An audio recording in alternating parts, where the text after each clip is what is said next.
السلام عليكم ورحمة الله. ازيكم حبايبتي؟ عاملين ايه؟ يا رب تكونوا بخير. لو انتم جداد في القناة ومشتركتوش، يلا اشتركوا بسرعة وفعلوا الجرس عشان يوصل لكم كل جديد. عملنا قبل كده الكشري المصري على القناة قبل كده. هنعمله تاني بقى زيادة تأكيد. كتر التكرار بيعلم الشطار يا جماعة. انا نزلت كده صورة فلقيت اقبال شديد، قلت لازم انزل لكم الوصفة من تاني يعني. تعالوا بقى كده نشوف الطريقة. بسيطة جدا وسهلة. عندنا بصل هنقطعه الاول كده حلقات او جوانح او تقطيع اللي تناسبكم، يعني زي ما تحبوا.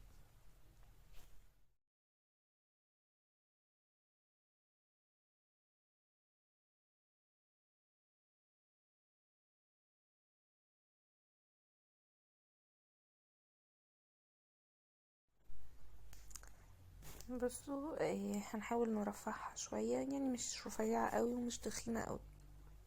هنديها بقى رشة ملح. تمام. معلقتين نشا، معلقة واحدة دقيق، ورشة فلفل اسود علشان البصل يبقى مقرمش كده اطول فترة ممكنة معاكم. هنحط ملح، فلفل اسود، معلقتين نشا، معلقة دقيق. ممكن نستغنى عن معلقة الدقيق عادي. هنقلب الحاجات دي في البصل وهنحمره على طول، يعني مش هنسيبه شوية. فاهمين؟ يعني هنقلب كده وهناخده على الزيت على طول. هنحطه في زيت سخن وبعد كده هنوطي النار عشان كل كمية المية اللي في البصل تتبخر ويبقى مقرمش اطول فترة ممكن.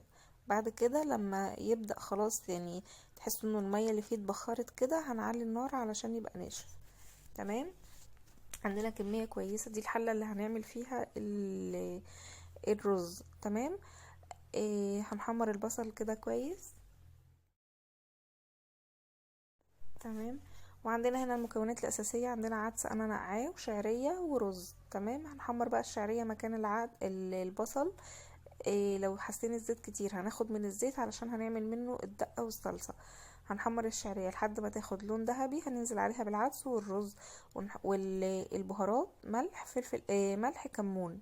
ممكن تحطوا كزبرة ناشفة، ممكن تحطوا فلفل اسود حسب الرغبة. تمام كده، يعني ده الرز، شعرية، عدس، هنحط عليهم ملح وكمون. ودي هنا المكرونة بنسلقها لوحدها على جنب. تعالوا بقى نعمل الصلصة. هنحمر كده شوية توم محترمة.